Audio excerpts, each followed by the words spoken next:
Boa noite. Está no ar o programa Conexões, Espiritualidade e Cotidiano. A comunicação é cada vez mais intensa e rápida entre as pessoas. Não se trata apenas de tecnologia, mas de ambientes e vivências. Porém, comunicar é a mesma coisa que informar? Não restam dúvidas de que o poder da mídia é muito grande. No programa de hoje vamos conversar sobre a comunicação para a verdade e a paz. Você pode participar enviando e-mail para conexões@tvhorizonte.com.br ou ligando 3469-2531.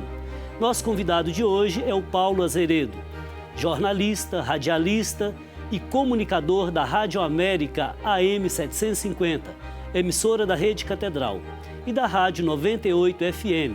Além disso, é comentarista esportivo, pai de família e um leigo com participação ativa na igreja. Boa noite, Paulo. Boa noite, Padre. Um prazer estar aqui no Conexões para bater um papo, conversar com o nosso telespectador também da TV Horizonte.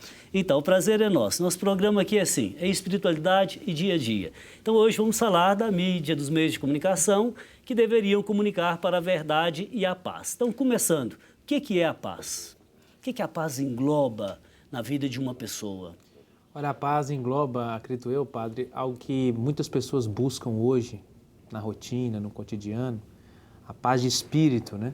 Que só se encontra em Deus. Então, assim, a gente que é comunicador, eu tenho esse prazer de fazer aquilo que gosto, estudei para isso, gosto disso, e no dia a dia eu vejo cada vez mais o quanto a presença de Deus, para se alcançar essa paz, ela faz a diferença na vida do ser humano. A gente vê muitas pessoas, às vezes, perdidas, pessoas que caem em crise hoje de ansiedade, dessa rotina do mundo, essa busca incessante pelo dinheiro, pelo status, pela ascensão social, e que dificilmente encontra essa paz. E aí, em Deus, essas pessoas que estão no dia a dia, como todos nós aqui, o telespectador, em Deus ela encontra a paz. Claro que os bens materiais, outros bens da vida, eles têm a sua legitimidade, eles têm a sua autonomia, mas a vida não se resume neles, né? Por isso você diz que a paz verdadeira somente em Deus, é isso?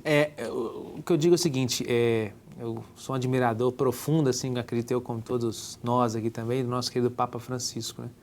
Ele recentemente, em um de seus discursos lá na Praça São Pedro, ele disse que exatamente isso, os bens materiais, né? O trabalho dignifica o homem, né? Deus é a favor do trabalho, claro. Né? Mas quando você coloca como objetivo da sua vida ter um trabalho para futuramente ter uma ascensão social, para ter muito dinheiro.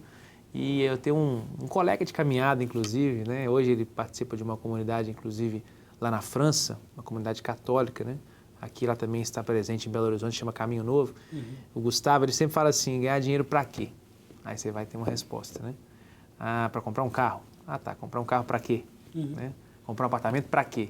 Você tem que saber a finalidade disso. É para você ter uma família, para te locomover, para te levar aos locais? Não, é para eu ter uma ascensão social no meu meio, nas minhas amizades, né? No meu meio de convivência, na minha família. Aí essa escolha seguramente comporta muitos equívocos. Exato. Né? Aí você acaba tropeçando nessa caminhada. E aí você acaba deixando de encontrar essa paz que eu falava no início. Então, veja bem.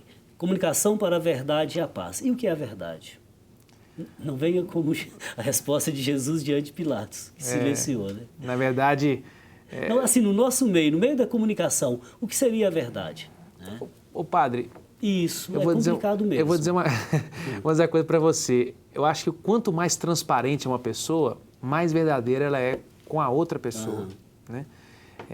O que eu digo aqui pode parecer um chavão, alguma coisa assim, no sentido de que ele está falando isso porque é bonitinho. Não. Eu digo isso muito para minha esposa, assim, quando a gente está conversando em casa, nos relacionamentos, no trabalho. Eu procuro ser a mesma pessoa que eu sou desde que meus pais me criaram, desde que eu comecei lá a minha caminhada. A isso se dá o nome de liberdade, porque quando você mantém a sua identidade, o seu padrão, a sua escolha, quando você é você na autenticidade, significa que você é um homem livre. Exato. Eu tenho uma dificuldade muito grande, Paty, sinceramente, de ser um Paulo Azeredo na Rádio Confidência, na Rádio América, na Rádio 98, de ser um Paulo Azeredo dentro de casa, né? Um outro Paulo Azeredo, de ser outro Paulo Azeredo lá com os jovens que a gente caminha, lá na paróquia também. Então eu procuro sempre ser a mesma pessoa. Evidentemente, nem Jesus Cristo agradou a todos, então com quem sou eu para agradar a todos? Mas sendo essa pessoa, eu acredito que a gente pelo menos é mais verdadeiro com a gente e também com a outra pessoa. Tá. Agora, quando você falava da paz, na tradição bíblica, shalom significa totalidade de bens para o meu povo, que não se resume apenas a bens materiais, mas espirituais, afetivos, sociais, etc. Bom, eu tenho aqui a participação da Raquel do Carmo, via Facebook. Ela diz o seguinte: infelizmente, apesar de toda a conectividade e agilidade na comunicação, a mensagem comunicada é quase sempre distorcida e manipulada segundo o interesse das minorias. Você acha isso mesmo? Infelizmente. Eu acho que hoje os meios de comunicação, não todos evidentemente, mas a grande maioria, tem visado também essa questão da manipulação ligada sempre à questão do que está dando audiência, o que está dando dinheiro, o que vende, né? Então, quando você faz isso... Há uma guerra de ibope entre várias redes, naturalmente. Exato. Pouco se preocupa com a qualidade daquilo que se mostra, né? Ou daquilo que se ouve. Então, isso acaba caindo numa guerra mesmo, dentro da mídia. Agora, é possível na mídia, Paulo, construir algo real aqui agora, cotidianamente, numa reflexão profunda, numa reflexão ética. Não estou falando de, vamos dizer, de moralismo, de autoritarismo, não é isso. Mas estou falando de uma reflexão madura, de fazer as pessoas experimentarem que é possível construir a paz, seja num ambiente pequeno, como é a família dentro de casa, seja no nosso país. É possível viver em paz. Com certeza, padre, com certeza. A gente procura fazer, inclusive, aqui, sem demagogia nenhuma, né? Na Rádio América, a qual tenho o prazer de todas as manhãs estar com os ouvintes, aqui na TV Horizonte também, a gente tem essa preocupação também de mostrar para as pessoas de que é possível fazer com paz, com tranquilidade, de mostrar para elas a realidade das coisas. Né? Nem sempre estamos corretos naquilo que fazemos, né? Às vezes podemos nos equivocar em algumas coisas, mas a gente busca isso aqui. Tem uma preocupação muito grande de passar para as pessoas essa paz. E você acha que esta tem sido a missão das redes católicas, da mídia católica? Sim, é difícil, hein? Que missão árdua tem as redes católicas, os nossos irmãos também evangélicos, né? Que missão difícil que a gente tem em passar isso, porque, como eu disse, né? Hoje se preocupa muito com o que se vende, né? E isso aqui, às vezes, não interessa tanto às pessoas que estão interessadas mais nesse lado financeiro. Então, é complicado fazer essa comunicação. Padre. Correto, mas aí também eu acho que é uma questão muito bonita. Você sabe qual que é? Que é a distinção entre anúncio e propaganda. Se eu quiser uma religião que se consome, eu vou ter que seguir uma técnica de propaganda. Sim. Agora, se queremos uma religião que dá testemunho, que vai até as periferias, como diz o Papa Francisco, uma igreja em saída, nós temos que fazer anúncio e anunciar Jesus Cristo. E mais do que isso, acho que tem que dar exemplo, né? O que eu mais, assim, eu tive o prazer de estar tão próximo dele aqui no Brasil, né? A gente fez um documentário, inclusive, aqui na TV Horizonte, na Jornada Mundial. O que eu mais admiro no Papa Francisco é que ele não é um Papa de palavras, ele é um Papa de ação. Então, o senhor falou aí de ir nas periferias, né? Ele vai nas periferias. Com certeza. Ele inclusive, ele já, todo mundo sabe disso, né? Ele já deixou lá a segurança do Vaticano doida, né? Porque saiu nas madrugadas atrás das pessoas mais necessitadas, né? Para estar oferecendo a elas, talvez, aquilo que elas não têm há muito tempo e, seguidamente, assim, que seriamente não teriam com uma pessoa tão importante, que é um Papa, né? Então, eu gosto dele por isso, pelas ações que ele demonstra, por aquilo que ele demonstra para a gente. Ó, tem que fazer, né? Eu estou fazendo. Seguramente ele tem sido uma presença muito profética na nossa vida. Com certeza. Bom, Raquel do Carmo, obrigado pela sua participação, fraterno abraço. A Shirlene Casseb diz o seguinte: o senhor tem sido incansável nessa tentativa, já que a paz nasce da confiança mútua e não pela imposição. Para ter paz, é preciso que haja confiança recíproca? Sim, acho que foi até uma analogia legal que a nossa telespectadora fez, né? Até porque, vamos pegar uma analogia mais fácil para a gente entender isso, né? Que vem à minha cabeça aqui agora, o relacionamento de um casal, por exemplo, né? Para que você encontre a paz entre um casal... Tem que ter confiança. A confiança ela é fundamental, né? Então, assim... Aliás, Paulo, se faltar confiança, não existe vida em sociedade. Repare para você ver uma questão. Se eu saio de casa de manhã, pouca gente na rua, se eu não confiar que aquela pessoa é uma pessoa de bem, eu começo a ficar neurótico. É verdade. A confiança é a base das relações humanas. Das relações humanas, verdade. Pensando por esse lado também. Eu vejo assim, dentro de casa é muito importante, eu vejo hoje assim, pessoas, não só os casais, né, mas relacionamento entre irmãos, por exemplo, que falta também essa parte da confiança, e aí não se encontra a paz, né? Então, sempre quando eu vejo uma situação como essa, eu fico pensando e meditando assim com Deus, né? Meu Deus, se essa pessoa passasse a confiar um pouquinho mais naquela outra que convive com ele, viveriam bem melhores, né, dentro de casa.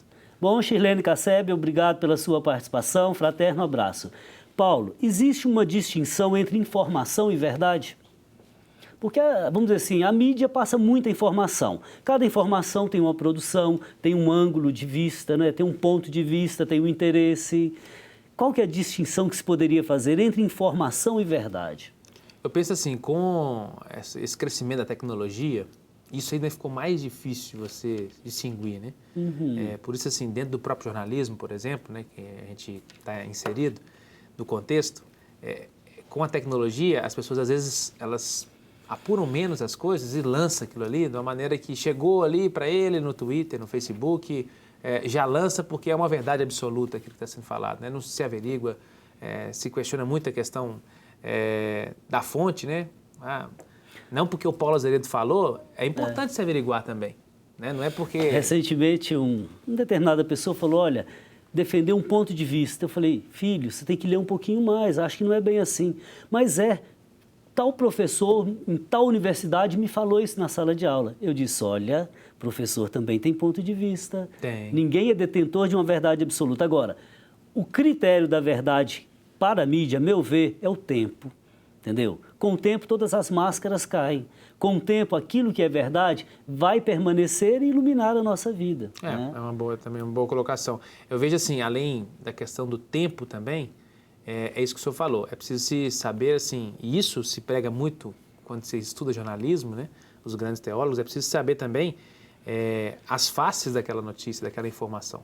Então, nenhuma informação tem somente Você quer uma ver, visão. Por exemplo, televisão é muito caro, fazer TV no nosso país é muito caro. Quem vai custear este ou aquele programa? Suponhamos, determinada empresa ou determinada entidade. E ela o faz e exige os seus direitos. Eu quero que veicule isso. Claro. Então, a minha pergunta era para falar disso. Entra muito também na questão, por exemplo, padre, vamos entrar na parte da política, por exemplo, na reforma política, né? Financiamento privado de campanha. A gente sabe que a empresa que investe R$1, ela tem isso é fato, né? Isso é pesquisa realizada já. Ela tem um retorno 8 vezes maior. Então, quando se investe R$1, pode saber que ela vai querer ter esse retorno de uma outra maneira. A empresa não investe R$1 na campanha do candidato A ou B, porque ela é boazinha, ela está bacana, ela quer ajudar aquele candidato. Pois é, nesse sentido, os meios de comunicação, ao invés de defender ideologia, defender partido, se defendesse, por exemplo, bem comum, você acha que funcionaria melhor? Bem melhor. Formaria mais a população? Até porque o interesse de um todo seria muito maior também, né? Então, assim, mas a gente tem que trabalhar um pouquinho mais, como diria minha avó, né? Tem que comer um pouquinho mais de arroz com feijão para que a gente chegue lá. Mas a gente pode desistir também, né? Acho que, como brasileiros que somos, com as mudanças que já aconteceram no país, a gente tem que continuar trabalhando para isso. Ok, Paulo, vamos descansar um pouquinho. E você, já conhece o Santuário Nossa Senhora da Piedade? É um lugar de tranquilidade e beleza que nos proporciona momentos de paz e harmonia. Vale a pena conhecer. Colaborando com a Faço Parte, campanha dos devotos de Nossa Senhora da Piedade, você ajuda a manter esse santuário.